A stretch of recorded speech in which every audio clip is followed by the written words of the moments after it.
back to actually writing those drafts then, do you find it affects your speed at producing that first draft, either positively or negatively, I suppose, if you're just focusing on the dialogue and the interactions first? It does, and it's you know, it will slow you down at first, which is why we talk about it as an exercise. So the way you physically do it is, I tell writers what you need walking into writing. Pantser or plotter, it doesn't matter. What you need walking into writing is you need to know what characters are going to be in the scene. You need to have an appreciation of their character voice, which is, I mean, you don't need to, but it really helps. And then you need to have some idea of the conflict that they're going to have with each other. What are they talking about? What's going to like pop in this that these characters are going to have to resolve through their interaction? Once you got those three things in your head, and you don't need a detailed understanding of the conflict, you just need to be like, okay, you know, I'm going to have a mom and a son in the kitchen. I know the mom is tired, and so I need her voice to sound tired. I know the son is anxious and ready to leave, so I need him to sound anxious and ready to leave. And they're going to talk about, can he take the car or not? Right, like that's kind of those are the only things you need. Now that conflict in the larger thing is going to end up being the plot point that you're writing to. But for the exercise, you just need some conflict. So, and then you just write the vocalizations between the characters. No, he said, she said. No, unless the exchange is nonverbal, like unless the utterance of the character is nonverbal. No body language, just get their vocalization, the words and quotes out on the page. And if it is a nonverbal, like if he's going to roll his eyes, say roll his eyes, right? If you have more than two characters in the scene, then you need to denote which character's speaking. A lot of times I say like, hey, just do that with the letter of their first name, because the key is to keep that dialogue coming out of you as fast as possible for you as the writer to live in that character interaction as much as you can and just get it on the page. That's going to be your first pass all the way through. And then your second pass, you're going to come back to the top with the dialogue there, forcing your story to be the character interaction. Now you can come back and you can put in all of the wonderful prose that you want to put in. You can put in the body language, you can put in the he said, she says, the dialogue tags, all you can put in. If you want to use inner thoughts, you can put it in inner thoughts, right? Like, but you got to keep that character interaction front and center. So once you get that down, it does take two passes. I recommend to readers, I know a lot of times we're like, okay, I'm gonna vomit draft out, so I'm just gonna run through the whole. I tell writers doing this exercise, do those two passes right away, because you want to write the whole paragraph out and then you want to finish the scene. So it takes two passes. Now, after you've been doing it for a while, you don't have to do the first pass anymore.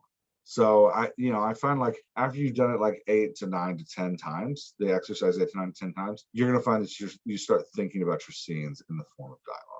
You start thinking about your scenes as character interactions. It takes a couple passes, like that many passes, to kind of reorient your brain around how to think about your scene. But yeah, so it's slower at first, and then it'll really speed you up in the end.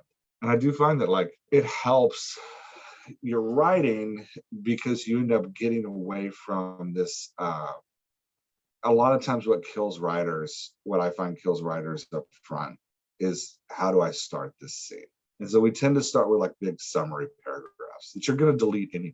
You're going to get rid of those anyway. The first thing an editor is going to do is be like, all right, at the first of every page, you have this big summary of like where they are and what they see and who they're around.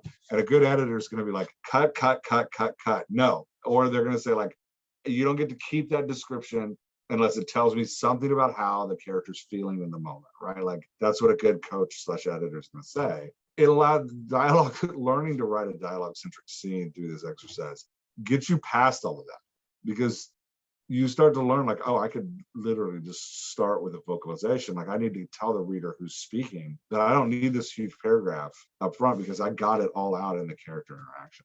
This goes for action scenes, by the way, too. I know people are always like, well, what about when I write a fight scene? Watch your favorite action movie, and I promise they are talking through the fight scene. They're talking to each other through the fight scene, because the fight scene is just an escalated character interaction. That's all it is. So yes, even with fight scenes and action scenes, you should be writing dialogue-centric first drafts. That makes sense. I mean, I guess I was curious to know if those who are practiced at writing the dialogue-centric first drafts of a whole novel, are they obviously writing those quicker than they would previous sort of either vomit work first drafts or sort of more detailed first drafts? Is it quicker to get that first draft out and then build on it? You got to do it. The reason I tell you don't do a dialogue centric scene more than a scene at a time is because the goal is to get you into that moment in a very intimate way, where you're just really paying attention to how the characters are interacting. I don't want you to forget that. I don't want you to lose that. So do your first pass and then your second pass right away. The first time you do it, you know, I don't know if it'll slow you down or not. It does. It requires 2 passes of a scene. So possibly it's going to slow you down. In the long run, though, like I said, it saves in the long run in editing because you end up not writing a ton of things that are going to get cut anyway.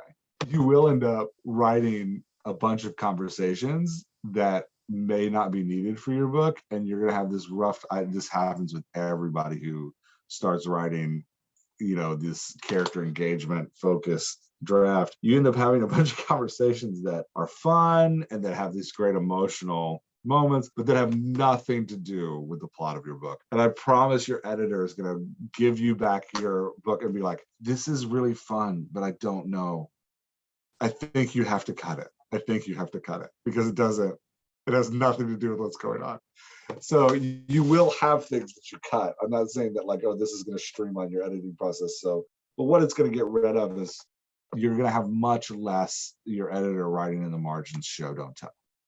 Right. Like, because it gets rid of all those tell moments where we're summarizing things for the reader.